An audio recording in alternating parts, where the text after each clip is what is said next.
Okay, good morning, class. So we will now continue on with our discussion on communicable diseases. We have discussed the first part of communicable diseases um, last discussion, and now we'll be continuing on with leprosy, tetanus, poliomyelitis, meningitis, and RTP or red tide poisoning. Okay, yet we have leprosy or what we call your Hansen's disease. So leprosy is also known as what I've told you, Hansen's disease, which is a chronic communicable disease infection of the skin and affecting the peripheral nerves, mucosa of the upper respiratory tract, especially the nasal mucosa, and also the eyes. Okay? It's historically feared reputation kasi nga, di ba, nakakatakot pag may sinabing, uy, meron niyang leprosy or in Tagalog, may ketong yan. Okay? But leprosy is considered as a curable disease, okay? Especially with early detection and treatment with our multi-drug therapies. Okay? Sabi natin, historically, patients are treated or stigmatized as a living dead, especially sa mga biblical times, in our older times, it's especially mentioned pa, di ba, in Jose Rizal's novel, okay, Noli Me Tangere, if you remember, yung binigyan ni Maria Clara ng locket or ng pendant, yung taong may ketong, right? Kasi wala siyang maibigay na pera. Okay. So, the disease previously believed to be caused by sin or moral failing. Ibig sabihin, nagkasala ka, okay, hindi ka mabuting tao, pinarusahan ka ng Diyos. Okay? So that stigma particularly were attached to patients who have been afflicted with Hansen's or leprosy. And unfortunately, that stigma still persists until today. Eh, meron pa rin hindi natin alam. Marami pa rin tayong hindi alam regarding sa leprosy, especially people who are not medically informed. Okay, however, sabi nga natin, leprosy is already a curable disease as of today. Okay? Sir, meron pa po bang leprosy sa Philippines? Yes. Okay. During our time when I was having what you call community health nursing, particularly in Barangay Santo Rosario sa Palengke. Okay. Yung mga namamalimos sa harap ng Chowking, sa may palengking luma. So those particular patients have leprosy or yung mga minsan mga lepromatous type pa ng leprosy yan. Okay? Okay, so the disease was discovered in 1973, in 1873, sorry.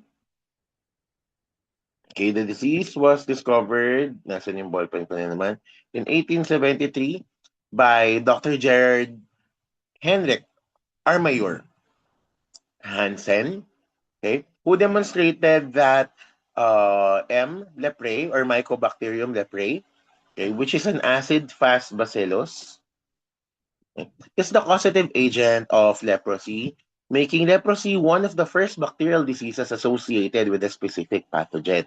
So, isa si M. leprae, okay, na na-associate natin as to causing Hansen's disease or leprosy. It is one of the diseases that have been associated with a microorganism or a causative agent or a pathogen. Okay. So the causative agent of leprosy or Hansen's disease is what you call your Mycobacterium leprae. It is a slow-growing acid-fast bacillus. Okay, slow-growing.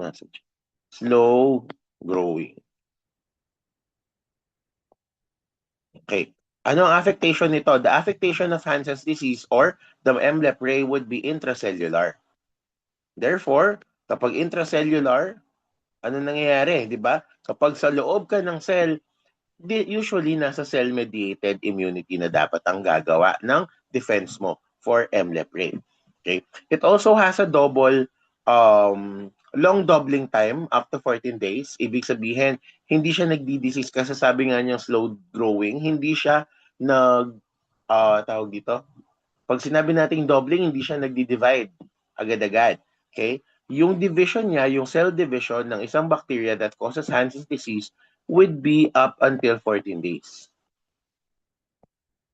Okay, 14 days for complete cellular reproduction to occur. Okay? It also prefers cooler areas of the body, such as your peripheral nerves, okay, your skin, the upper respiratory mucosa or the nose, okay, or the nasal mucosa, also eyes, and more rarely, it also occurs in the testes, especially in males, okay, specifically in males. Okay. Also, what we can say about Hansen's disease, which is an acid-fast bacilli, a slow-growing bacilli, and intracellular affectation, also has a characteristic that it cannot be cultured in artificial media. So hindi natin siya ma-replicate. Okay? Hindi katulad ng mga ibang bacteria that we could replicate it in a Petri dish or a Petri dish with an agar medium, okay, as an artificial media. We could not do that with leprosy or Hansen's disease. Okay? It only grows in certain animals. Okay? Kasi like lagi natin tatandaan, nasa mga soil, nasa dirt ang Hansen's Mycobacterium leprae. Okay? It can only be grown in armadillos. Alam niyo ba yung mga armadillo? Okay, armadillos. Armadillos yung mga animals that can curl up in a ball. Okay, yung may mga armor. So those are armadillos that are natural reservoir. Okay, however, they are only available in some countries kasi hindi naman worldwide ang habitat ng mga armadillos. Okay, we also have your mouse foot pads, especially when it is cultivated in a laboratory model. Okay? So the affectation of leprosy or Hansen's disease results in a spectrum of diseases that would depend on the host cell-mediated immunity. Bakit? Kasi intracellular na yan. Ibig sabihin, sa loob na ng cell, nagkakaroon ng engagement or communication between other cells, your T helper cells, your CD4 cells, and CD5 cells. Okay? Pag sinabi natin tawag dito, mode of transmission. So let's talk about epidemiology, no? In the global context, leprosy remains endemic. Okay, it's endemic. Anong sinabi natin when we say endemic? It is naturally occurring. So it is endemic in parts of Asia, in Africa, and also in South America. But in the Philippines, the disease persists in NCR.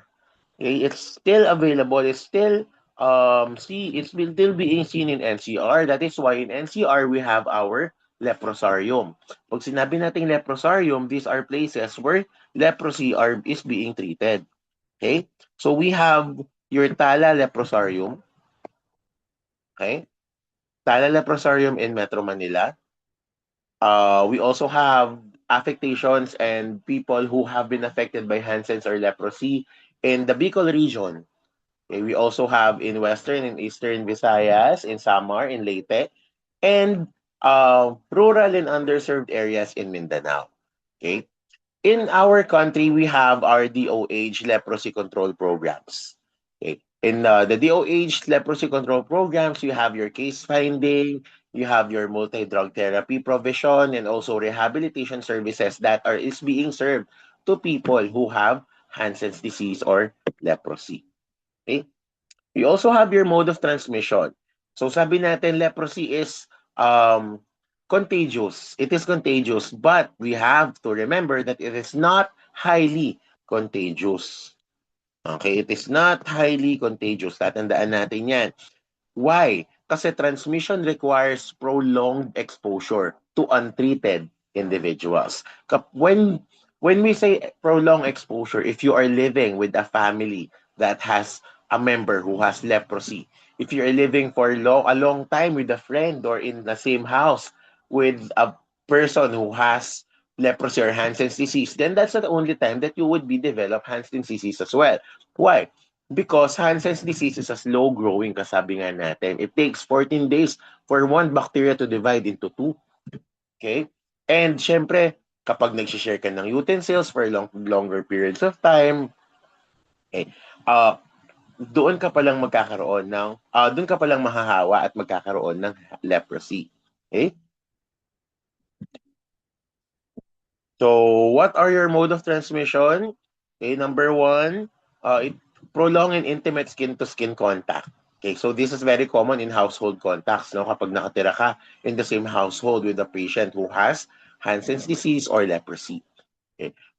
It also increases the risk in crowded living conditions, especially with poor ventilation. So kapag inadequate ang living spaces nila, inadequate ang ventilation, of course, it would be a higher risk. You would be at a higher risk of developing leprosy, especially if you are being in a long-term prolonged contact with a person who has leprosy. Okay? It is transmitted via droplet transmission. Okay? It's transmitted via nasal and oral droplets because since Mycobacterium leprae prefers the upper mucosa because it is a cooler area, okay, it prefers cooler areas for cellular and bacterial multiplication. Okay? You would get nasal and oral droplets from untreated lepromatous patients. Those patients who are not taking medications or multi-drug therapies for leprosy. Okay? It is shed through nasal secretions. So it is naturally shed through nasal secretions and inhalation or contact with mucosa can especially lead to infection. Okay? Pero lagi nating tatandaan, prolonged contact with untreated individuals. Okay. What are the factors increasing susceptibility to leprosy or Hansen's disease? We have your genetic predisposition. Okay. If you have relatives, parents, siblings who had Hansen's or leprosy, of course, you are at a higher chance to developing Hansen's or leprosy. Okay? Low cell-mediated immunity or mababa ang CMI mo. Pag sinabi natin mababa ang CDI, mababa ang CD4 levels, ang T helper cells, ang natural killer cells. Okay? That would predispose and increase your susceptibility to leprosy. Bakit? Kasi mabagal ang division ng Hansen's ng Mycobacterium leprosy. Okay, ng Mycobacterium leprae. Ibig sabihin, mas may chances yung cell-mediated immunity natin para mapatay yung bacteria. Kaya kailangan longer exposure. Right? Kasi kapag longer exposure, ibig sabihin, mas madaming bacteria ang pwedeng mo makuha from a person who is infected with Hansen's disease. Okay?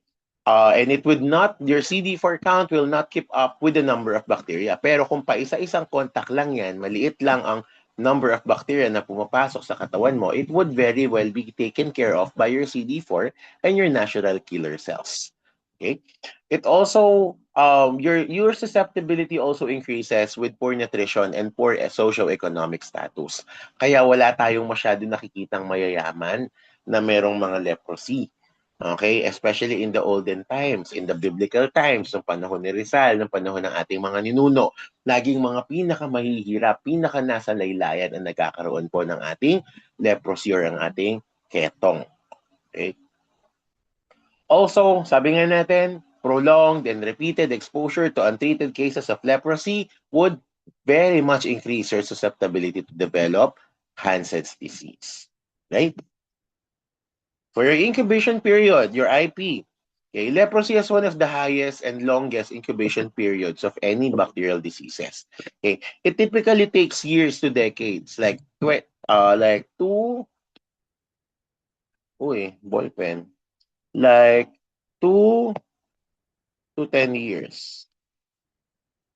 Okay, 2 to 10 years, and extremes can range from as short as 6 months or more than 20 years. Okay, so the longer incubation period of leprosy or Hansen's disease contributes to its slow progression.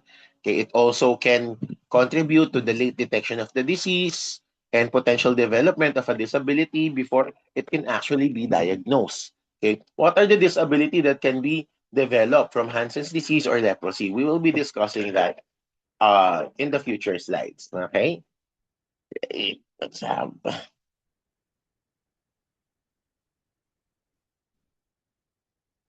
Right. So, what are the types of your tuberculosis?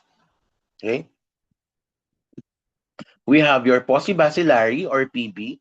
These are your hypopigmented macules. Pag sinabi natin later, you will see yung mga hypopigmented macule. But when we say hypopigmented macules, these are raised lesions, okay, in the skin, macules sila, which are more than 2 centimeters in sizes kasi mas malaki than a papule, and hypopigmented, which are lighter than the natural skin color.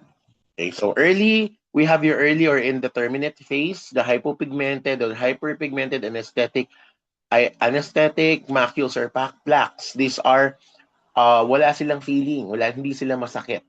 Okay? Tuberculoid naman, which are solitary hypopigmented hypoaesthetic macule, neuritic pain, contractures of hand and foot, ulcers, eyes, involvement in like your keratitis. Ito yung mga nakikita natin na mga type, mga possibacillary tuberculoid type sa mga palengke, sa mga namamalimos, kay yung mga kamay nila deformed because of the possibacillary macules or yung mga ulcers sa kanilang hands or contractures. When we say contractures, these are yung mga involuntary twisting of the hand and foot. Okay? We also have your multibacillary or your MB type, which are infectious, malignant, numerous macules, papules, and nodules. So these are usually neoplasmic in nature. Okay, so we have your lepromatous, okay, your inability to close your eyelids or your unblinking eyes. Okay, makakakita kayo ng ganito, especially if you will be working in a leprosarium, in Tala, in tawag dito, in the National Communicable Diseases Centers, okay, in the Philippines. So you could see people who have Hansen's disease or leprosy, which could not close their eyes due to lepromatous multibacillary leprosy. Okay? Um, yung unblinking eyes natin is what we call your lagophthalmos, multiple lesions, loss of lateral portion of your eyebrows or madarosis, your corrugated skin or what you call your leonine faces.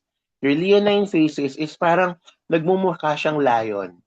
Okay, yung mga, pag sinabi natin corrugated, there are parang mga, sulkay, yung mga parang hukay-hukay or mga fissures in the skin. Later, we will see that. Okay? This is the pathognomonic sign of your, this is a pathognomonic sign of your leprosy. Okay? Septal collapse or your saddle nose. Okay? Clawing of fingers and toes due to due to contractures of the hand and the foot, loss of digits na hindi mo na ayaw kong sabihin paano yung loss of digits, no? Natatanggal or nawawala na nagde-detach yung mga digits mo because of the multibacillary papules and nodules, okay? Enlargement of the male breast, which is what you call your gynecomastia. And we also have what you call your borderline between lepromatous and tuberculoid. Okay?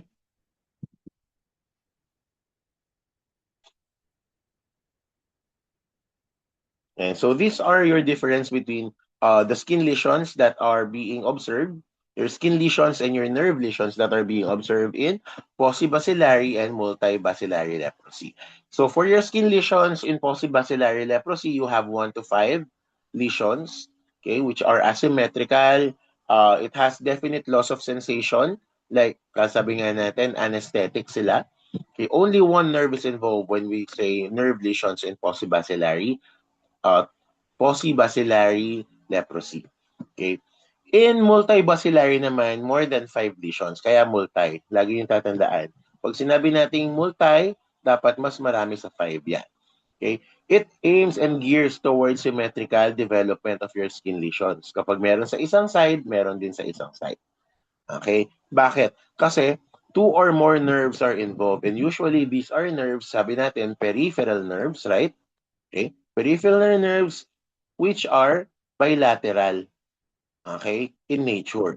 Kung meron kang ulnar nerve sa right, meron kang ulnar nerve sa left. However, in possibacillary, isang nerve lang ang involved. It could only be left or right ulnar nerve. Okay? And no loss of sensation pagdating natin sa multibacillary. So, medyo masakit yan. Okay? As compared to your possibacillary, which is anesthetic. Hindi aesthetic, ha? Anesthetic. Okay. All right. So this is what we are trying to tell you about. Your possibacillary leprosy or your hypopigmented or hyperpigmented nodules or papules or macules. Okay, usually macules yan kasi more than 2 centimeter in sizes yan. Okay? And then you also have your multibacillary leprosy. okay, which have your hand contractures, ayan, no, loss of fingers, okay, nawawala na, kinakain na ng bacteria yung fingers niya. Yan ang sinatawag nating contractures and loss of digits. Okay, we have your tuberculoid, okay, your lepromatous, ayan, kapag mga nodules na yan, those are lepromatous. Okay, and then your borderline, which is a cross between your lepromatous and your tuberculoid, meron siyang mga nodules or nodes at meron din silang mga papules. Tandaan natin yung mga nodules are yung parang mga bilog-bilog na ganyan, nodes. Right? And your macules or papules are irregular and flat. Okay?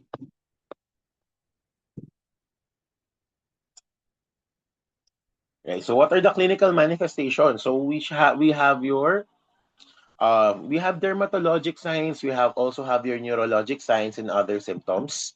Okay, for your dermatologic signs, these are hypopigmented or erythematous patches. Okay, medyo maputi or medyo mapula. Okay, loss of sensation, especially in light touch, in pain, and temperature. And we also have your thickened skin or nodules, which are available and visible in your lepromatous type. Your neurologic signs would indicate affectation in the peripheral nerves. So we have your thickened peripheral nerves, specifically your ulnar nerve, your perineal nerve, your posterior tibial nerve. Okay, we also have, since your peripheral nerves are affected, therefore we can see muscle weaknesses, myalgia, if you have the anesthetic type. Okay? We also have your paresthesia or anesthesia. Pag sinabi natin paresthesia, these are tingling of your fingers, okay, or toes, or tingling sensation in the parts of your body which are affected, especially in your peripheral nerves. Okay? And then we also have your autonomic dysfunction. When we say autonomic dysfunction, okay, usually we can see dry skin or flaky affected skin and also your hair loss. Okay? We can also see nasal congestion because your bacteria gangs up in your upper respiratory tract, and epistaxis, okay, because of the affectation in your Kieselbach plexus. Kieselbach plexus. Okay. We also have your ocular complications, your eyes, especially if the peripheral nerves of your eyes are affected. Okay, we can see uveitis and keratitis, and of course, sabi nga natin kanina, rarely in men, the testes can be affected as well. So we could see testicular atrophy, okay, especially in advanced lepromatoso. Yung mga nuts ng ating mga boys, sumiliit na sila, atrophication.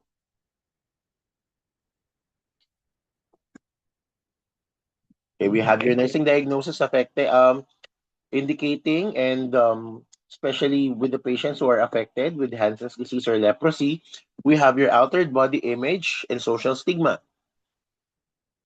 Okay, we have your risk for injury due to lack of sensation and risk for infection related to impaired skin integrity.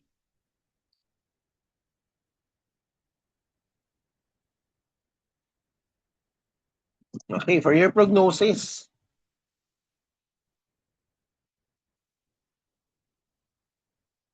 Okay, for your prognosis, we have your nerve damage can result in paralysis of the hands and feet. Okay? Nag-start siya in nag-start itong nerve damage na to by having paresthesias. So we have discussed what paresthesias are and anesthesias. Okay? No feeling, pero meron kang nararamdaman na parang needles and needle pricks. Okay? It could result in the paralysis of the hands and feet, which could cause your contractures. Okay? Especially in your lepromatous types. Okay? It may have multiple injuries due to lack of sensation. So dahil hindi mo na nararamdaman yung mga kamay at paa mo, pwede kang mapaso. Hindi mo alam na paso ka na pala. Pwede kang masugat without you knowing that you have been injured. Okay? Worse, pwede kang mapilay. Pwede maputol yung daliri mo at hindi mo yan nararamdaman because it is anesthetic. Okay?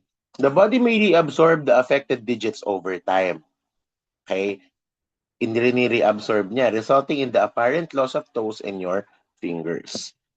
Corneal ulcers and blindness can also occur if facial nerves are affected.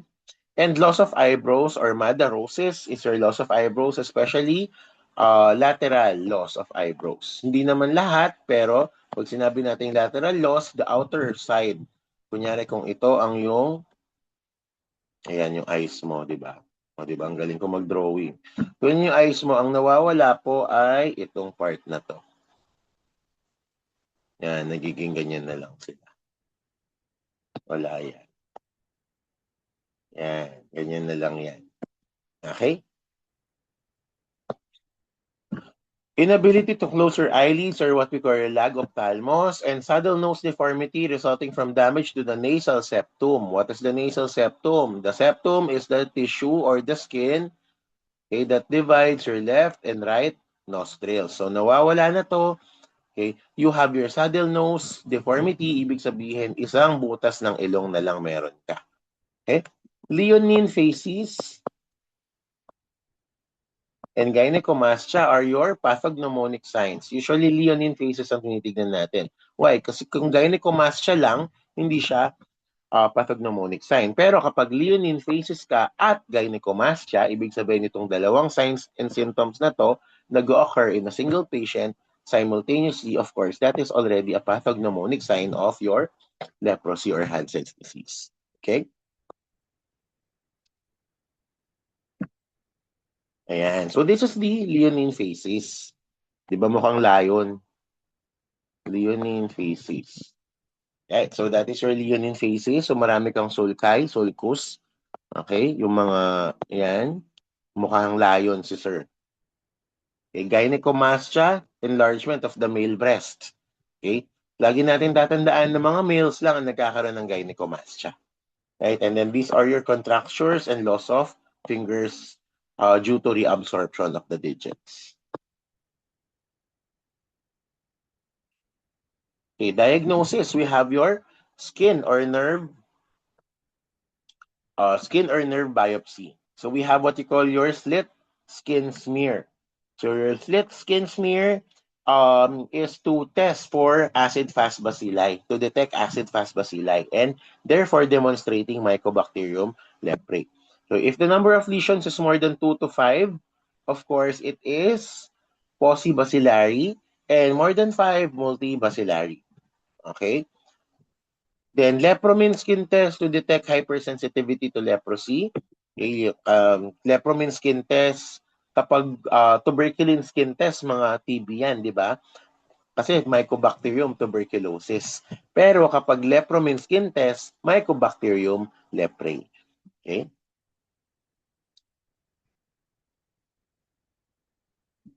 Okay, treatment and management, we have your RA 4073. Your RA 4073 is the National Leprosy Control Program. National Leprosy Control Program. Okay, so RA 4073 or the National Leprosy Control Programs provides provision for multi-drug therapy for patients who have been affected by Hansen's disease or leprosy. So when we say multi-drug therapy, we have to use 2 or more drugs, okay, for patient for the treatment of leprosy. It is a proven effective cure for leprosy and renders patients non-infectious a week after treatment. Okay? So, paucibacillary, when we say paucibacillary leprosy, for 6 months, we will be treating the patient with rifampicin. Okay? Supervised dapat ang treatment mo with rifampicin. And your dapsone daily. Okay? Your rifampicin would be taken 600 milligram once a month. Okay, so 6 doses. And your dapsone 100 milligrams for 6 to 9 months. Okay, once a day. Dapsone OD. Okay? Okay, for your multibacillary, okay, we have your rifampicin, your dapsone, and your clofazimine or your lamprey. Okay, so for your day 1, okay, for day 1, we give rifampicin 600 milligrams, okay, dapsone 100 milligrams, and clofazimine 300 milligrams once a month. Okay. So, Ay, tandaan natin, for every month, okay, Q1 month, okay, meron kang day 1. Okay? Every month yan for 12 months. Okay, so for 12 months, you for every first day of the month, okay, you will be treated with 600 milligrams of rifampicin, clofazimine, dapsone, and your lamprey or your lamprey. Okay. However, for day 2 to 28, your dapsone is 100 once a day, clofazimine 50 milligrams once a day. Sorry. Treatment is from 9 months to 18 months or 2 years. So medyo talagang multi-drug therapy for an extended period of time to ensure that we would be taking care of the Mycobacterium infection in our bodies. Okay?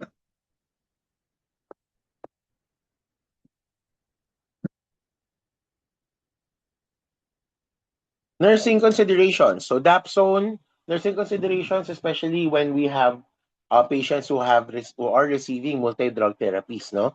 So Dapsone, we have your cutaneous eruptions. Okay, there would be breakouts of acne or breakouts of irritations in the skin. Okay, iritis. Iritis would be the inflammation of your irises, of your eyeballs, and orchitis would be the inflammation of your testicles. Okay. When patients who are taking Lamprine, okay, or your clofazimine, okay, brownish black skin discoloration, dryness, and flakiness can be observed with patients. Okay, so with these two, Dapsone and Lamprine, okay, since may mga cutaneous eruptions, meron siyang dryness and flakiness or what we call your um, cirrhosis, cirrhosis, okay, mga cirrhosis, we have to perform skincare for us to prevent injury to these patients. Okay, we have to separate also newborns from lepromatous or leprous mothers. Okay, and report cases and suspects of leprosy. So kasama din po yan sa ating National Leprosy Control Program. Okay, the immediate reporting of your suspected cases and active cases of leprosy. Okay, BCG vaccine. Okay? BCG vaccine, like yung binibigay natin sa mga bata, is a control program for also Mycobacterium leprae. Okay, so kasama po si Mycobacterium leprae sa kinokontrol natin na disease when we are giving BCG or Bacillus calmette-guerin. Okay, also, we have to educate on the mode of transmission, especially prolonged contacts. Okay, as nurses who are being tasked with education, health education, we have to emphasize that hindi po kaagad-agad nakakahawa ang ating ketong. We have what we call your prolonged exposure. Okay? At kapag ang isang ketong patient is already taking medications for at least 1 week, okay, hindi na po siya infectious, hindi na po siya contagious. Alright? So we have to always remember that and incorporate all of those during your health education to patients who have leprosy and patients who are living with patients with leprosy. Okay? So we have to remember that once treatment is started, the person is no longer contagious. However, it is very important to finish the entire course of treatment as directed by the doctor. Again, when we say treatment for your Mycobacterium tuberculosis, that would be 9 months to 18 months. Lagi nating i-educate ang patient dyan. Okay? So any individual cannot get leprosy from a casual contact with a person who has Hansen's disease. Okay? Like for example, hinawakan mo lang siya ng isang araw tapos hindi mo na siya nakita ulit. Or shaking the hands of or hugging, sitting next to each other on the bus, sitting together at a meal, and Hansen's disease is also not passed on from mother to her unborn baby during pregnancy, and it is not also spread through sexual contact. Okay? Pero kung araw-araw naman kayong nagbebembangan for 6 months, of course, di ba? Magkakahawaan na kayo. Okay? Also, it does not reverse nerve damage, okay, or physical disfiguration that may have occurred before the diagnosis. Okay? And it is very important to note that early detection and early treatment is a very um, is a very effective way to control the disabilities that are caused by your Hansen's disease or your leprosy. Why? Kasi matagal na siya, hindi siya naggagamot, there will be affectation of digital contractures, reabsorption of your digits, leonine phases, gynecomastia, and also those signs and symptoms that would affect the physical condition or affect the body image of the patient. That is already non-reversible. Okay?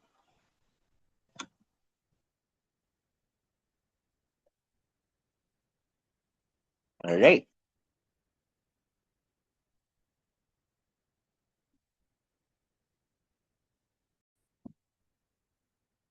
Okay, we go to your tetanus or what we also know as lockjaw or trismus.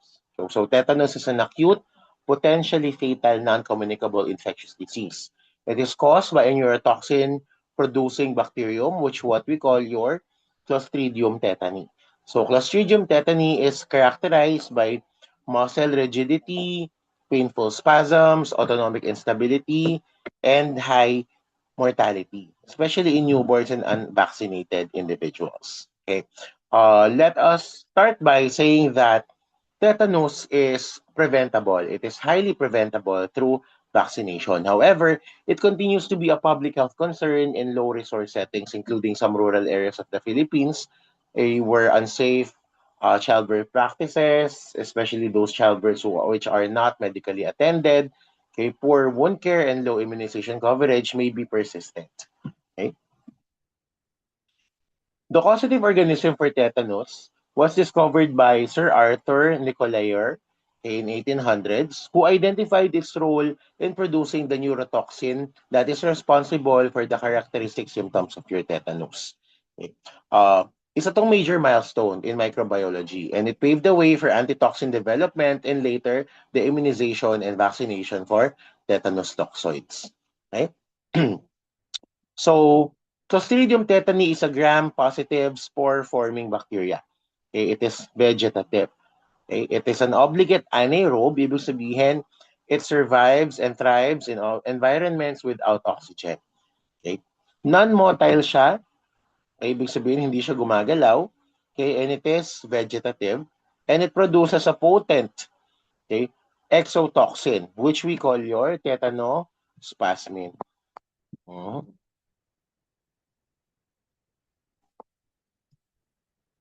Your tetanospasmin.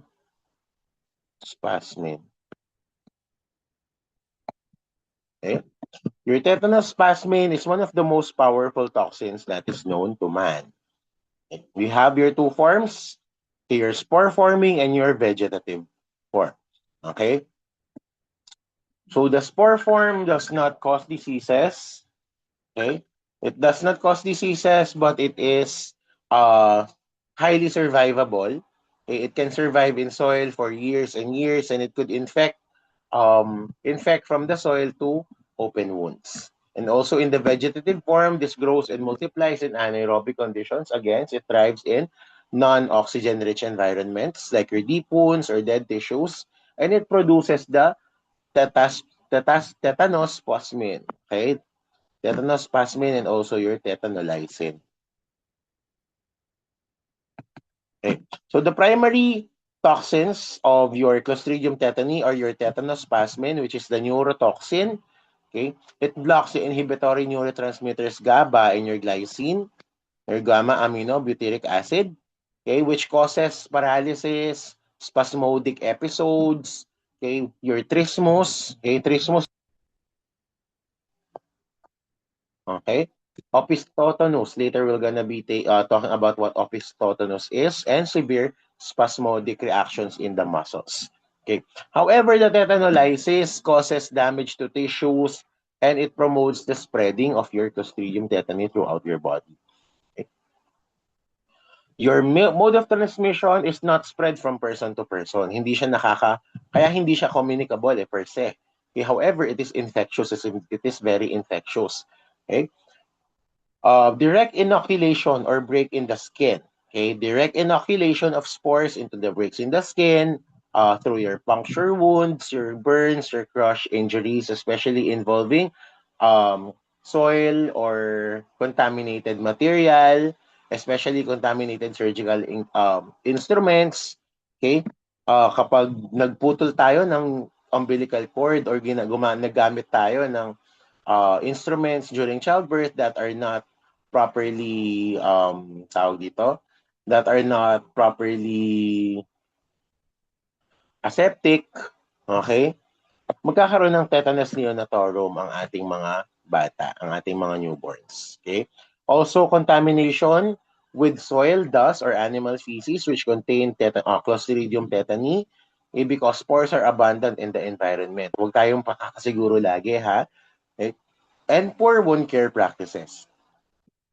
Specifically, when we are using non-sterile materials for cleaning wounds, sabi nga natin, childbirth, and other invasive procedures. Okay. So we have our special transmission, your tetanus neonatorum or neonatal tetanus. Okay, this is the infection of the umbilical cord which is due to unhygienic cutting of the umbilical cord um as mentioned earlier. Okay, the application of contaminated substances like your ash soil or herbal preparations, specifically involving cultural practices. Okay, and poor maternal immunization. Kapag hindi nakapag-TT si mommy, 'di ba? Meron tayong TT1, TT2 hanggang TT6. Kapag hindi kumpleto ang TT nito, okay, magkakaroon siya ng tetanus neonatorum. Ang affected would be the child. Okay?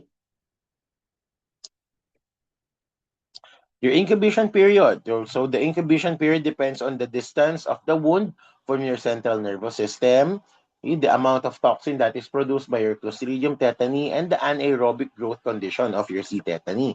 Why? Kasi kapag oxygen-rich environment, hindi naman siya nagkukos ng diseases. Okay? In adults, usually 3 days to 3 weeks, typically 7 to 14 days. Okay? Ang ating incubation period.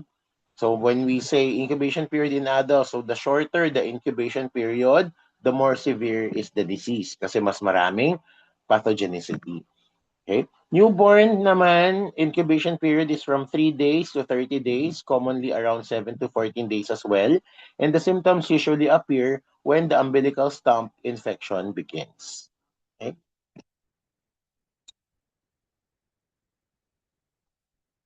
Yan. So, pathophysiology, Clostridium tetani enters the body through the puncture wounds, crush injuries, and other injuries involving sand, soil, or other contaminated materials in the environment. Lagi nating tatandaan, Clostridium tetani, in its spore form, is very abundant in the environment. Okay? Then the release of neurotoxin or your tetanus plasmin, which is the neurotoxin, and the tetanolysin, which is your hemolysis. Okay? Your muscle, it degenerates muscle tissues or organs. Okay? It attacks the peripheral nervous system and your central nervous system. Okay? Therefore, decreasing the production of GABA, your gamma aminobutyric acid, and your glycine, which are your neurotransmitters. Neurotransmitters. And the reduction in GABA and glycine would result to tetanic spasm. Yan o, ganyan. This is what we call your opis totonus. Okay, so minsan sinasabi natin, ito yung tuwang-tuwa akong ine-explain eh. Minsan sinasabi natin, ay napopossess na siya ng devil, especially though in the early times, right? Kapag nagaganyan ka na, nag-office totonus ka na, napopossess ka na ng evil spirits. Okay? Hindi nila alam, nagla-lockjaw ka na. Okay? Nag-tetanus infection ka na. So this is a severe manifestation of tetanus. Okay? Opis totonus. Okay. So difficulty of opening the mouth, stiffness, okay, which is your trismus or lockjaw. This is the earliest sign. Okay? This is the earliest sign of your tetanus infection. And then, rhizosardonicus or your sardonic smile is what you call your ngiting aso. Ayan, no? Diba? Rhizosardonicus kasi hindi na nagre-relax yung facial muscles mo, which causes your facial muscle to pull upwards, causing a smile. Okay? A sardonic smile or a sardonic grin. So that is Rhesus sardonicus. Dysphagia can also be observed, or dysphagia is difficulty difficulty in swallowing. A generalized muscle rigidity because of the affectation of your the affectation of your GABA reduction and your glycine reduction, okay, due to your tetanolysin, um, ophistotonus, severe arching of the back as explained kanina din, okay. Localized or generalized muscle spasms, which are triggered, okay, by light, by noise, or by touch. And then we also have your respiratory paralysis, which could lead to death. Okay, it could also cause tachycardia and hypertension due to autonomic instability or the affectation into your autonomic nervous system, specifically due to your GABA reduction and your respiratory failure, which is the most common cause of death. Okay.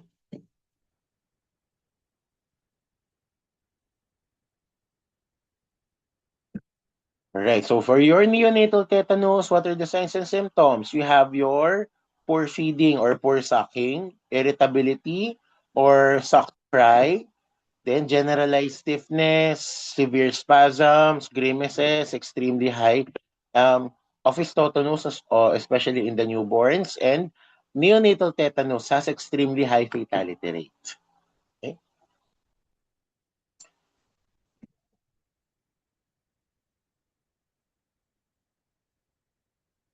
Alam niyo ba, kwento ko lang. Wait, magkaroon ng iba't ibang phase. Okay? Yan. This is office tetanus.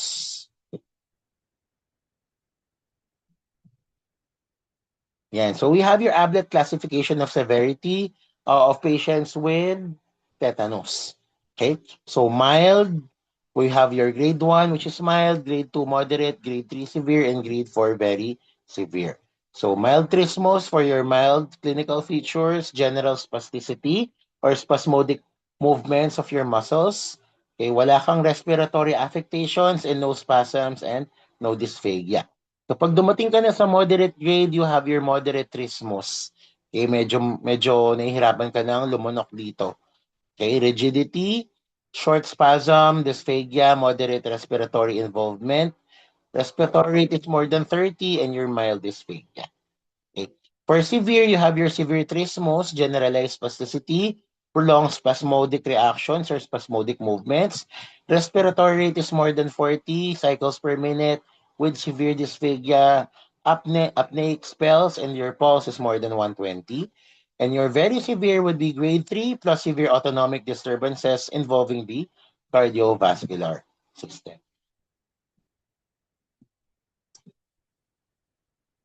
Okay, so for your diagnosis, so when we say diagnosis in patients with suspected Clostridium tetani infection, diagnosis is very key.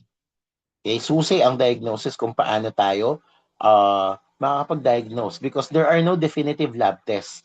Tandaan natin walang definitive lab test for Clostridium tetani infection, tetanus, or trismus. Okay? So, his clinical clues. Okay, we dapat alam natin yung history. There should not be any history of injury or any contaminated wound. Okay? Pag immunization status, dapat wala tayong vaccination. Okay? And then your classic symptoms like your trismus, your muscle rigidity, or your spasms. Okay? For your laboratory tests, okay, it is not routinely helpful, but it may also include your wound culture, which is a low-yield laboratory test. Okay? Your tetanus antibody test, ibig sabihin lang ng tetanus antibody test, kung meron ba tayong mga antibodies against tetanus. So kapag nagkakaroon tayo ng mga tetanus toxoid antibodies, yung mga ini-inject sa atin kapag nasugat tayo, of course, we are building a tetanus antibody inside our bodies. So makakapag-detect tayo ng ganun. But it is not a definitive issue or a definitive diagnosis or laboratory exam na meron kang Clostridium tetani infection. Lagi nating tatandaan that there are no definitive lab tests for Clostridium tetani or tetanus diagnosis. Okay, so anong pinakakailangan natin? Okay, the clinical diagnosis. Okay, observation of the signs and symptoms, okay, a complete history taking of the patient, okay, including the immunization status or immunization records.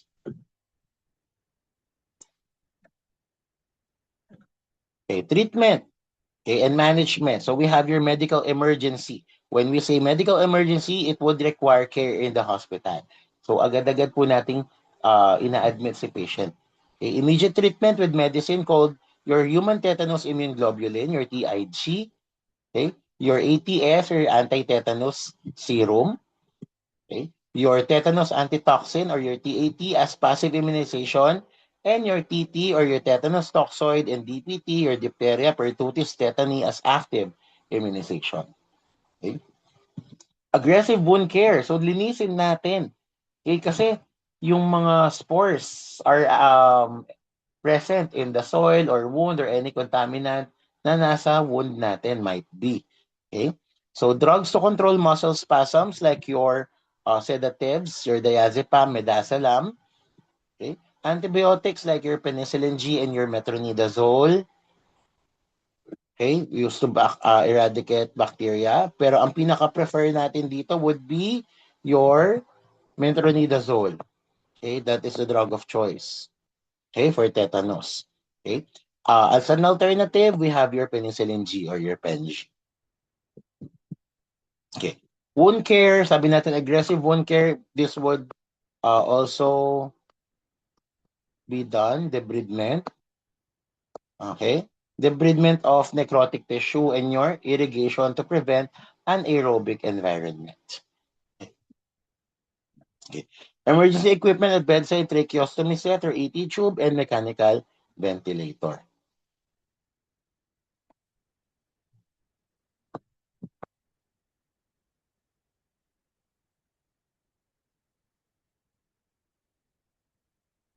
Okay, what are the nursing considerations? So sabi natin, preventing seizures by keeping room dim and quiet.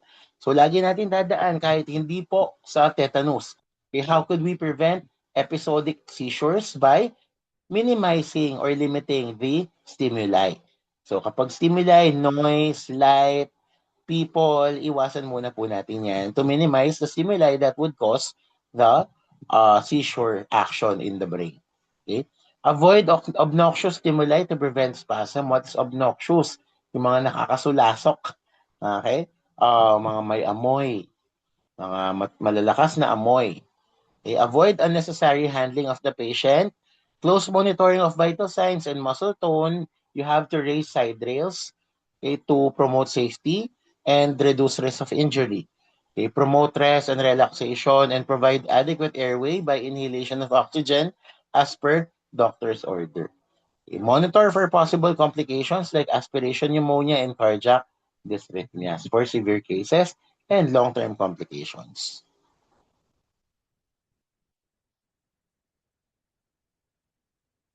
Okay, prognosis is your uncontrolled involuntary tightening of the vocal cords or laryngospasm. Okay, broken bones due to opisthotonose or spasmodic and rigid um, contractions or spasms of the muscles. Okay, infections gotten by a patient during a hospital visit or your hospital acquired infections or your nosocomial infections. A blockage of the main artery of the lung or one of its branches by a blood clot that has traveled from elsewhere in the body through the bloodstream or your pulmonary embolism and pneumonia. Okay. Okay. So being up to date with the tetanus vaccine is the best way or the best tool to prevent tetanus. Okay. Protection from vaccine as well as a prior infection do not last a lifetime. So dapat lagi nating tatandaan yan na magpapa-vaccinate tayo lagi. Okay. If you got the vaccine before, you still need to get the vaccine regularly to keep a high level of protection against the disease. And the tetanus vaccine usually is given to children as part of the diphtheria and tetanus toxoid and acellular pertussis vaccine. So ngayon, kasama na po siya sa pentavalent vaccinations natin. Okay? A prevention of tetanus neonatorum, active immunization of pregnant mother with TT1 to TT5, strict asepsis, delivery and licensing of health professional, midwives, and nurses. Okay? So, again, we have a short break. Ayoko matoxic kayo. Okay, we go to polio or poliomyelitis. It is also called your infantile paralysis and your hind maiden disease. Okay, so poliomyelitis is an acute, highly infectious viral disease, and it primarily affects the central nervous system. Okay, it specifically affects the lower motor neurons. Okay, which may result in pathologic reflexes, muscle spasm, and your paralysis. Okay? It mainly affects the spinal cord and it destroys neurons in the spinal cord. So, kapag sabi natin ito disease of the lower neurons and there is anterior horn development, okay, the lower motor neurons located in the anterior horn cells of the spinal cord are affected and destruction of these neurons leads to pathologic reflexes, okay, your muscle spasms, and your flaccid paralysis. Okay, usually possible permanent disability. Okay. So polio has historically caused widespread epidemics around the world. Okay. However, through excessive and aggressive vaccination efforts, it is now nearly eradicated, although outbreaks can still occur in under-immunized communities, especially in the Philippines. So sabi ni dating Pangulong Fidel Ramos, no? O, wala nang polio dito sa Philippines. Okay? Wala nang polio sa Pilipinas. Na-eradicate na natin. However, in 2018 and 2017, there have been reported new cases of polio. Okay? And these cases of polio, these cases of polio were reported in Mindanao and in Laguna, in Luzon. So, dalawa sila, a 5-year-old girl and a 10-year-old boy, nagkaroon ng polio. Tapos, tinrace yung sources ng polio nakita sa estero. So, lagi nating tatandaan na isa sa mga poor environmental sanitation kung bakit nagkakaroon ng paglaganap ulit ng polio. Okay? Kailangan din nating tandaan na ang polio ay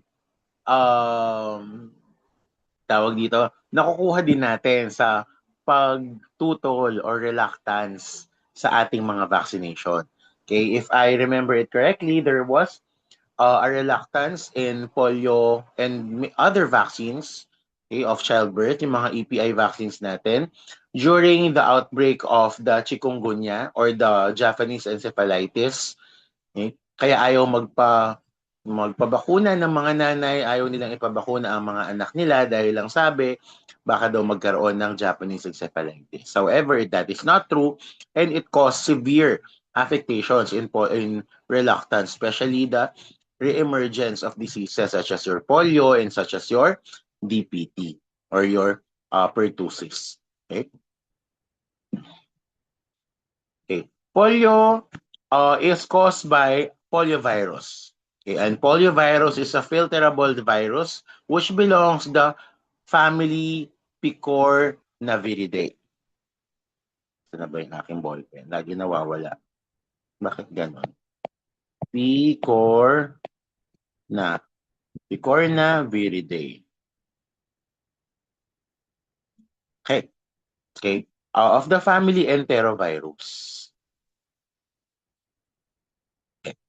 Historically, it was what we call your Legio debilitans. Okay? Legio debilitans is translated from the, ang tawag dito? From Latin, okay, as the weakening legion.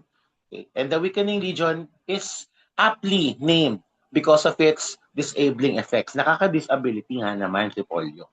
Okay? Sino ang kilala niyong may polio? The sublime paralytic, di ba? Tapos kayong mga generation, bakit hindi tumayo? Ba't lagi nilang nakaupo si Apolinario Mabini? Excuse me, may polio po siya. Okay? So, hindi po siya talaga makakatayo at makakalakad. Kaya lagi siya nasa duyan. Okay?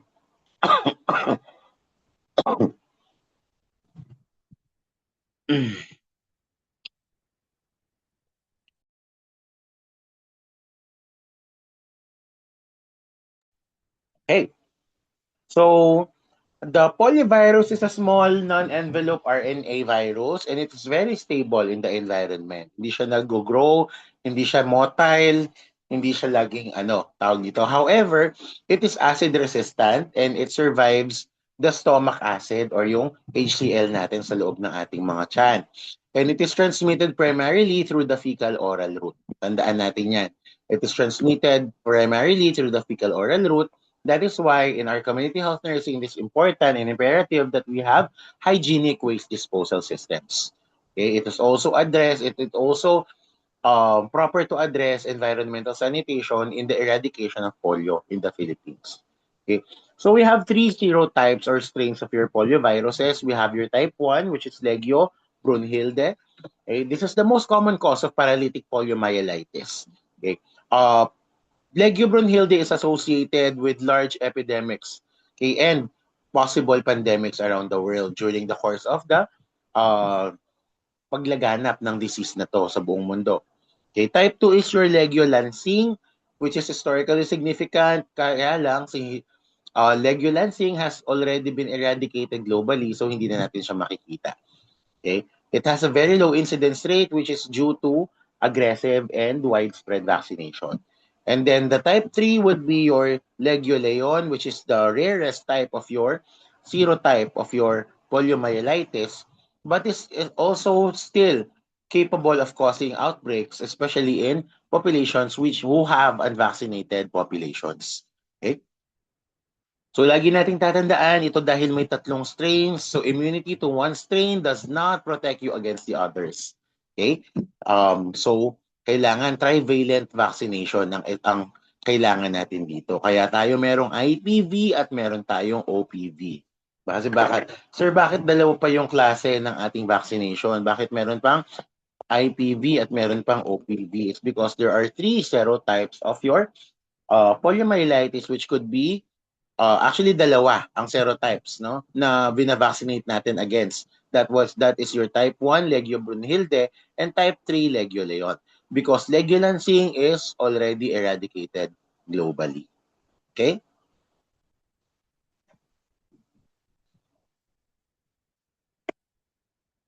Predisposing causes. When we say predisposing causes, this includes your age. So about 60% of patients are under 10 years of age. That is why kailangan nating mag-vaccinate ng polio sa mga children below 5 years old or 1 year old, okay, because this is childhood disease. Okay. Males are more prone to the disease than females with a ratio of 3 is to 2. 3 males is to 2 females having predisposal factors to diseases. Heredity, let us remember that poliomyelitis is not hereditary, hindi po siya namamana, hindi siya napapasa from offspring to children. Okay. Environment and hygienic conditions, excessive work, strain, marked overexertion are also factors causing the increased predisposal to the disease or the poliomyelitis virus. Okay. Your mode of transmission. Okay. Your mode of transmission, which includes fecal-oral route, your secondary route. Okay. Let us remember that poliovirus is highly contagious. Okay, ibig sabihin, may nakita na po tayong poliovirus na nasa estero ng Laguna at ng Mindanao. Ibig sabihin, there might be outbreaks of poliomyelitis soon in these areas if it is not addressed properly and immediately. Okay? The primary mode of transmission would be your fecal-oral route. Okay? It would be transmitted through contaminated food and water, poor sanitation, and also your hygiene. And it is very common in young children to be, for the mode of transmission, your fecal-oral route transmission to be transmitted. Okay? And then we have also your oral-to-oral or droplet transmission. Okay? Direct contact from one person to another. These are less common but occurs during initial throat viral replication of the virus. Okay? We also have your low immunization coverage, okay, which are the risk factors, crowded living conditions, especially poor sanitation, yung mga bata which have malnutrition or poor nutrition status. Okay, and also, of course, if you're traveling to areas with active outbreaks, you should have your prophylaxis for poliomyelitis. Okay, so diagnosis of your poliomyelitis, which include your clinical assessment. Okay, what could we see or what could we note? Your acute flaccid paralysis or AFP, hyporeflexia, yung increased reflexes to stimuli, or your areflexia, which is the absence of reflexes with stimulation. Okay, asymmetric weakness, isang part of the body lang ang weak and wala tayong sensory loss. Nararamdaman pa rin natin kung masakit or hindi. Okay. We have your diagnosis, your PANDIS test, which is your lumbar tap or culture of your cerebrospinal fluid. Okay, kapag nakakita tayo ng increased protein or CHON sa ating lumbar tap or sa ating CSF, of course, pwede nating mag-diagnose ng tawag dito, poliomyelitis with clinical confirmation. Okay, stool culture throughout the disease, isolation of the virus from throat washings or swab early in the disease, and neck and back stiffness, abnormal reflexes, and difficulty swallowing and breathing because of your affectations in the spinal cord.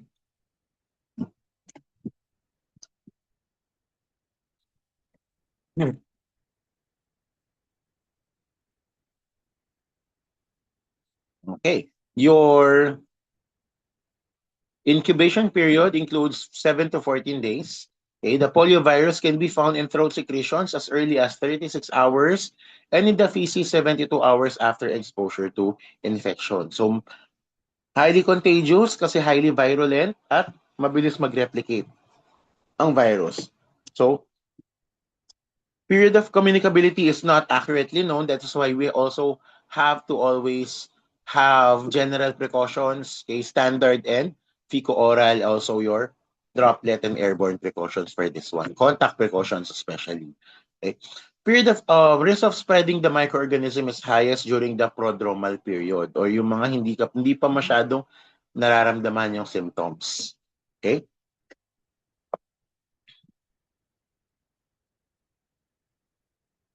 Okay, so we have your abortive or inapparent type of polio, which does not invade the CNS and would cause symptoms like your fever, malaise, or throat headache, or nausea and vomiting. The patient usually recovers within 72 hours. And then we have your non-paralytic as well. All of the above signs, your fever, malaise, or throat headache, nausea, and vomiting, which is marked with meningeal irritation. Ibig sabihin, meron ka ng Brodinski sign, meron ka ng Kernig sign dito. Okay, pain in the back, in the neck, arms, legs, and the abdomen. Inability to place the head in between the knees. Okay, dahil your Kernig sign. PANDIS test more severe than your abortive type. Positive PANDIS test. Okay, we also have your paralytic polio. The signs and symptoms listed above, okay, are present with the addition of flaccid paralysis or ascending paralysis, which is your Landry's sign. Okay. Positive point sign, which is a head drop, your poker sign or your epistotonus, okay, your Kernig's and Brodzinski's sign. A bulbar or brainstem affectation develops rapidly and is the more serious type. We have your motor neuron. We have your motor neuron in the brainstem is attacked and affects the medulla. It weakens the muscles supplied by the cranial nerves, especially the ninth cranial nerve and the 10th cranial nerve. The facial and pharyngeal and ocular muscles are paralyzed, respiratory failure, and cardiac irregularity. So medyo mahirap din po ang signs and symptoms ng ating poliomyelitis. Okay? So this is your Kernig sign and your Brodzinski sign, also your Hoyne sign, which is the inability to put your head in between your legs.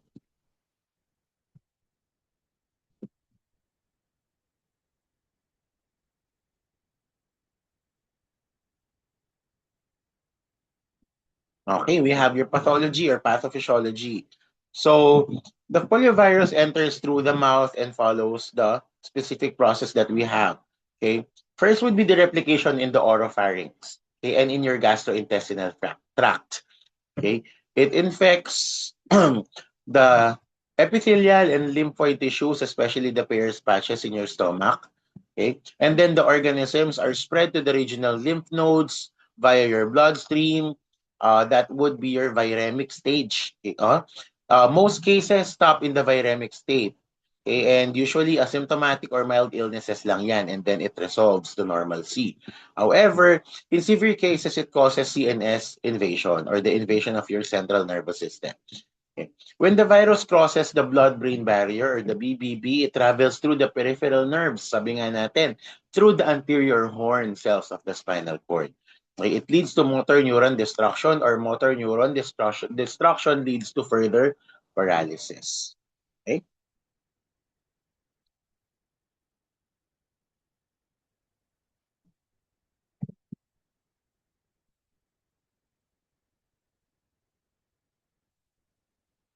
Okay, complications of your polio would include your respiratory failure, permanent paralysis, okay? Bulbar polio usually causes respiratory failure. So, dyan tayo nagkakaroon ng paralysis of the diaphragm.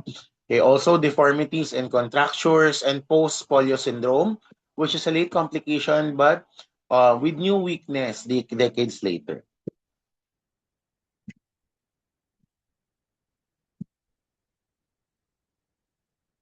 Okay, management. There is no cure for polio. Okay, lagi natin tatandaan, there is no cure yet for polio, but we can provide supportive care to patients with poliomyelitis.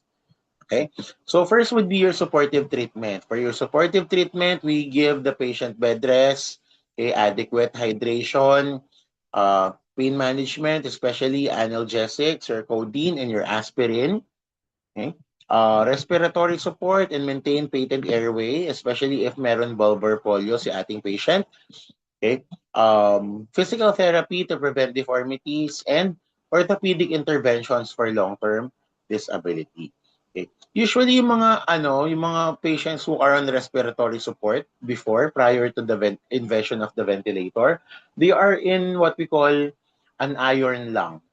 Okay, yung parang nakakulong sila sa isang barrel tapos nagpa-perform yung barrel na yun as their lungs for the duration of their lives. Okay, so medyo mahirap yun. Okay, and then we do your rehabilitative therapy, your muscle strengthening, prevention of contractures in the hand and the foot, the use and teaching of how to use assistive devices such as your wheelchairs, your crutches, okay, and your springs, and psychosocial support as well. Okay? Okay, so again, strict isolation, enteric precaution. Okay?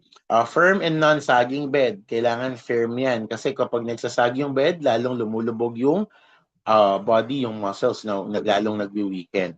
Okay? Range of motion exercises that are tolerable to the patient and could allow maximum movement of your patient. Okay? Protective devices, hand roll for claw hand. Okay, para magkaroon tayo, maiwasan natin yung clawing of the hands, we give your hand rolls. Okay, pag sinabi nating hand rolls, pwede tayo mag-roll ng mga towels dyan, tapos ibigay natin sa patient. Through canter roll for outer rotation of the femur and the footboard, and monitor for possible complications like respiratory paralysis and hypertension, especially for bulbar paralysis or bulbar poliomyelitis. Prevention, active OPV, your Sabin. Okay, ito, sabi ng OPV and IPV is your SOC. Lagi ko sinasabi kapag tinatawag, tinuturo ko to, pag SOC, ibig sabihin sasaksakin ka, saksak. Okay, sasaksakin ka ng injection, that is IPV, that is your IM. Okay, kapag OPV, sabin, okay, sabi is your mouth. Sino ba ang nagsasabi? Eh di yung mouth, eh di oral yan. Yan ang usually para hindi nyo makakalimutan. Okay? Okay, nursing management, you carry out enteric isolation. Okay, observe the patient carefully for paralysis and other neurologic damage. Okay, perform neurologic assessment once a day, check BP regularly, maintain good personal hygiene, particularly oral care and skin care, provide emotional support to both patient and family, dispose excreta and vomitus properly, and you apply hot packs to affected limb to relieve pain and muscle shortening.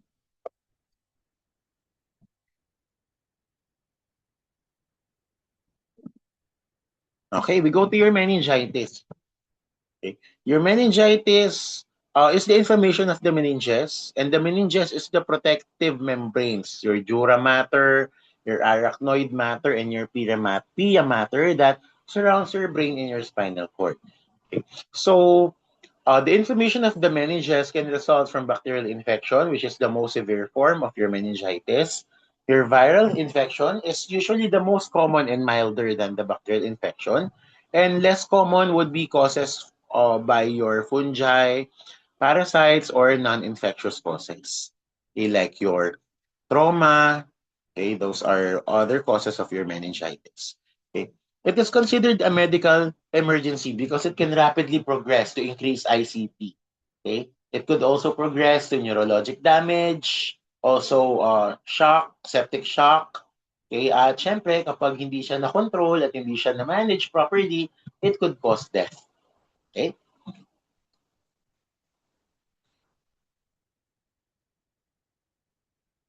Okay, so your incubation period would be 3 to 6 days, depending on the causative organism.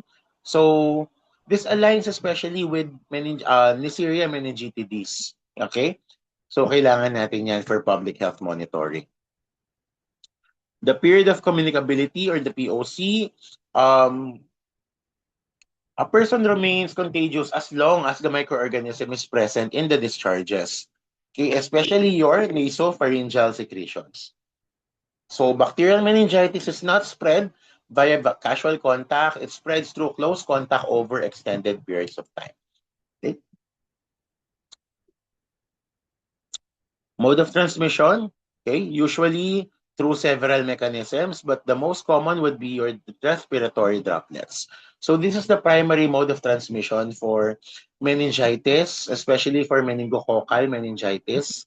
Okay, it can spread through coughing, sneezing, kissing as well, sharing utensils, sharing drinks, sharing toothbrushes kapag masyado na kayong close. Okay, and also close living conditions if you are living in a dorm or in a barracks, in a military barracks or a construction barracks. Okay, that is usually easily transmitted. Okay. We also have your direct invasion through local infection, like your otitis media or infection of the middle ear, okay, which could be directly extended to the dura mater. Yeah. Okay. Your sinusitis and your mastoiditis are also local infections that could extend to the meninges. Okay? And also direct entry after skull fracture, yung mga trauma. Okay? Fractures of the temporal bone or base of the skull may cause the cerebrospinal fluid to leak. Okay? And microorganisms can directly enter the CNS through this leakage in your cerebrospinal fluid. Okay?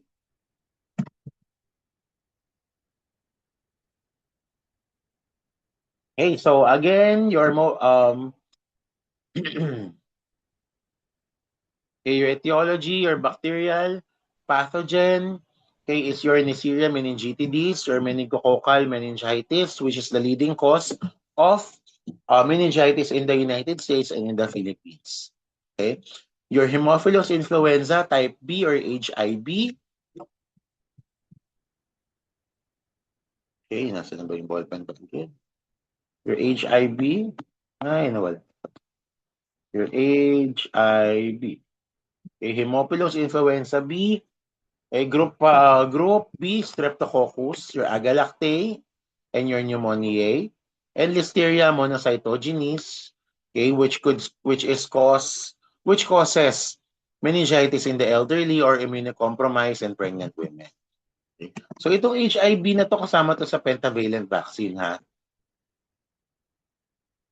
Okay, kasama sa pentavalent yan. Again, ano kasi yung pentavalent? D, P, T, HIV, and your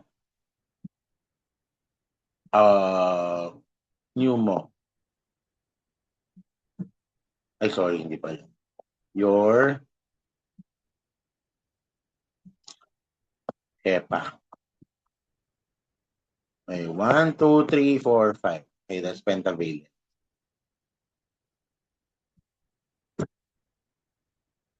Okay, viral meningitis usually caused by enteroviruses, herpes simplex virus, varicella zoster virus, and your mumps virus. And these are symptoms that are milder than bacterial form. Okay. So chronic meningitis are slow growing.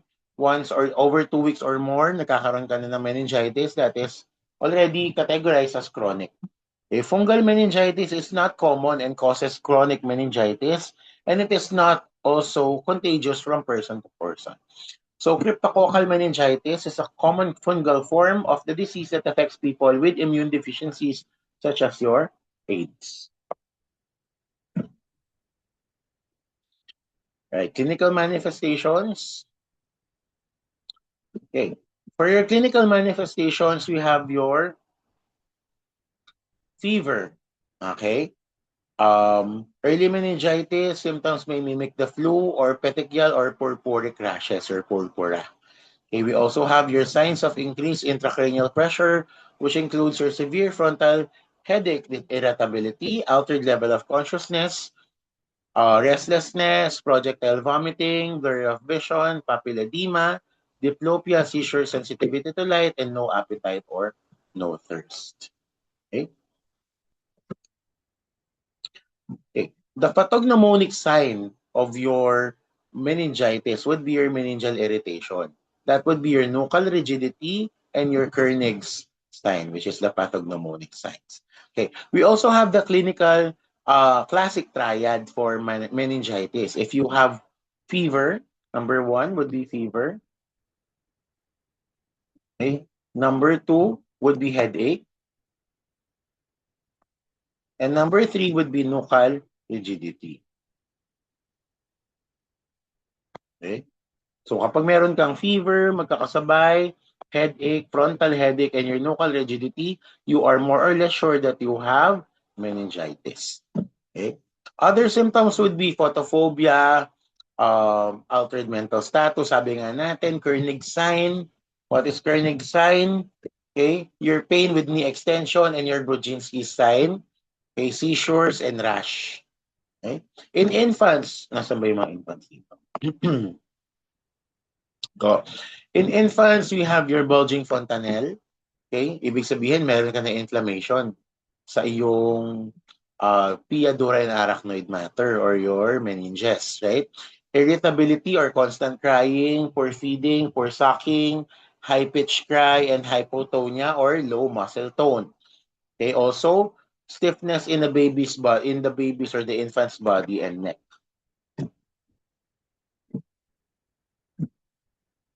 A diagnosis would be your lumbar puncture. This is the gold standard of your um, meningitis. Okay? Cell count, ibig sabihin ng cell count dapat increase ng neutrophils. Kapag increase ng neutrophils, ibig sabihin bacterial meningitis yan. CHON is elevated, proteins, glucose low, okay? And culture in gram staining. Dapat makakita tayo ng gram stain ng ating bacteria dyan, ng Neisseria meningitidis. Okay? Blood cultures usually, kapag nagde-detect tayo, sorry, pag nagde-detect tayo ng bacteremia or bacteria in the blood. Okay? CT scan, CT scan usually is done by before your lumbar puncture. Okay, bakit? Kapag meron kang signs of increased intracranial pressure, focal deficits, kapag magli-lumbar tap ka, matitrigger itong lumbar deficits mo or lumbar seizures mo, okay? And then reduce consciousness. Doon lang tayo gumagawa ng CT scan. Okay?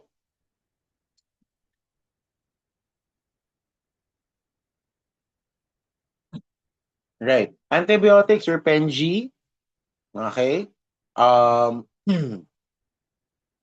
Empiric therapy, drug of choice would be your antibiotics, your penicillin G, pero we can also give chloramphenicol, ampicillin, ceftriaxone, and also your aminoglycosides or your diuretics. Okay? To increase ICP and reduce cerebral edema, we give your mannitol or your osmotic diuretics. Okay? We also have your CNS stimulant, your encefabol or your parentinol, to usually decrease the episodes of seizures, and anticonvulsants, anti-seizures, your diazepam, your phenytoin, okay, to reduce restlessness and convulsions. Okay, we also give your corticosteroids, your prednisone, and your dexamethasone, your digitalis glycosides or digoxin to control arrhythmias, and your acetaminophen to relieve fever and pain.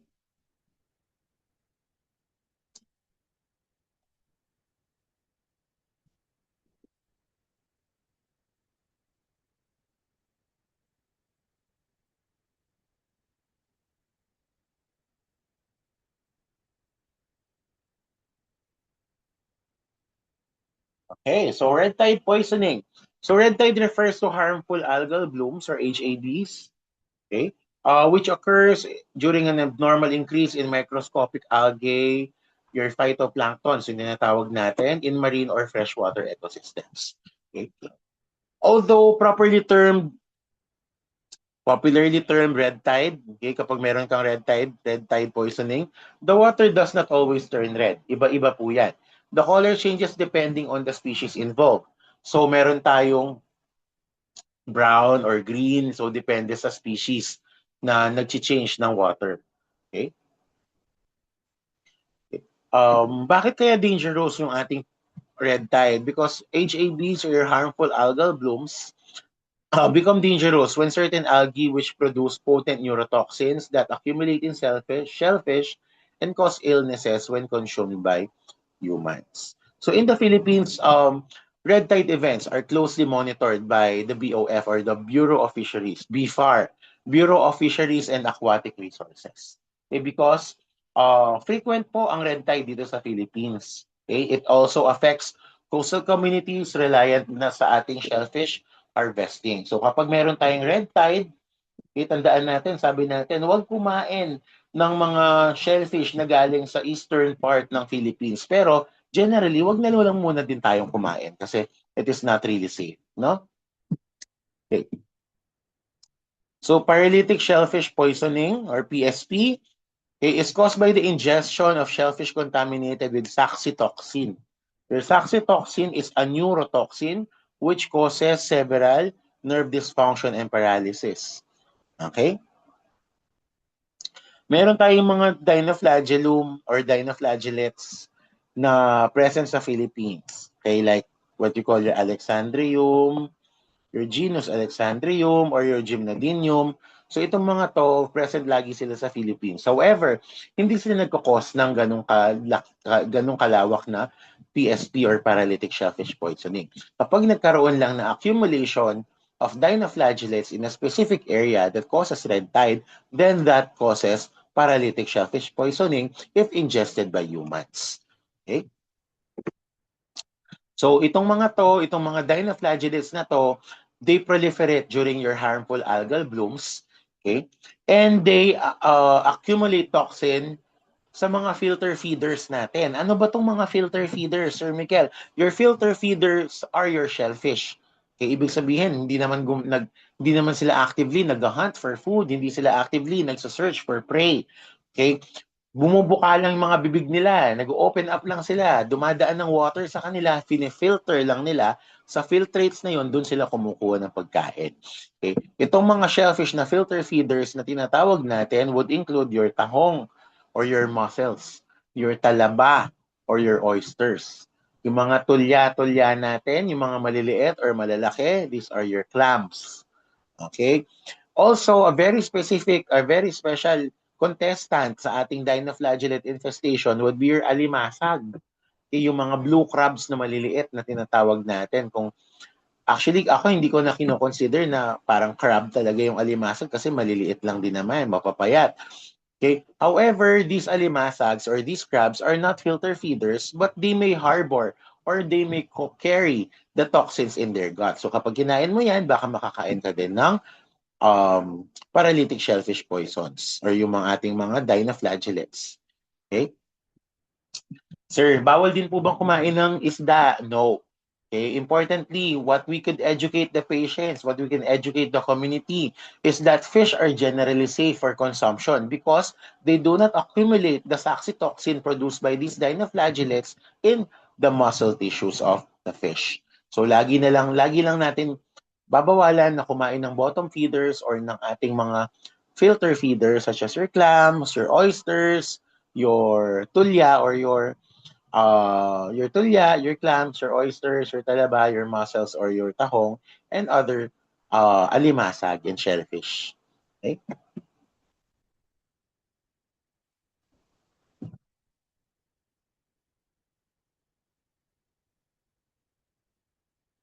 Okay, we also have your diuretic shellfish poisoning. So this disease is caused by the Dinophysis species. The signs and symptoms of your DSP would be your diarrhea, nausea, vomiting, abdominal pain, and cramps. And it is generally not lethal. Hindi siya nagkakos ng paralysis, kaya diuretic lang siya. Okay, and yan yung amnesic shellfish poisoning caused by domoic acid, which is produced by planktonic and benthic algae, which causes gastric and neurological symptoms like your dizziness, disorientation, and temporary memory loss. Nakakatakot naman to.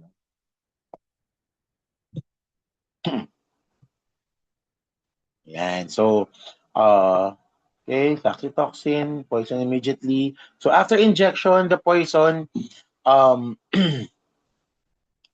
the poison produces effects in the neurotoxins in the nervous system within 30 minutes to 3 hours after injection. Okay, so the faster the onset, ibig sabihin, the more severe the poisoning. Right? So severity ito, the amount of toxin ingested. Initial reactions are tingling of the lips and tongue, which spreads to the face, neck, fingertips, and toes. Headaches, dizziness, and nausea would follow. The symptoms may be mistaken for drunken conditions and are further aggravated by alcohol consumption. Kasi usually kapag kakain kang talaba, iinom ka ng beer, maglalasing ka. Okay, usually yan yung nakikita ng ating mga epidemiologist. Muscular paralysis and respiratory difficulty may occur within 5 to 12 hours, which may be severe. Okay?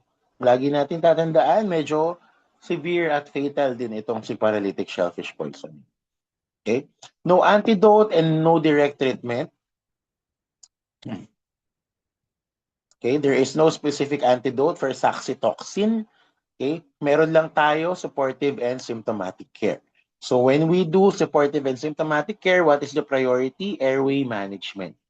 Okay, we have to prepare the patient for intubation. We have to prepare the patient for mechanical ventilation in cases of development into severe cases. Okay, we also have to prepare oxygen. Okay, we prepare oxygen therapy for the patient, especially kapag nagkakaroon na siya ng breathing difficulties. Okay, gastric lavage. Okay, and activated charcoal may be used within 1 hour of injection to promote, induce vomiting. Okay, para mawala yung toxins ng ating PSP. Okay? Respiratory rate and rate, then we monitor for respiratory rate and respiratory depth, O2 saturation to monitor respiratory distress, your level of consciousness to monitor for hypoxia and hypoxemia, and then we also do your progression of neuromuscular paralysis. So we have to always check for muscle tone and for atonia. Okay? We also have to prioritize hydration, okay, for us to be able to maintain electrolyte balances. And also, the prognosis of patients with paralytic shellfish poisoning would be 24 hours. So if the patient survives 24 hours after ingestion, recovery is typically complete within a few days. Pero kapag hindi, of course, dedo siya. Okay?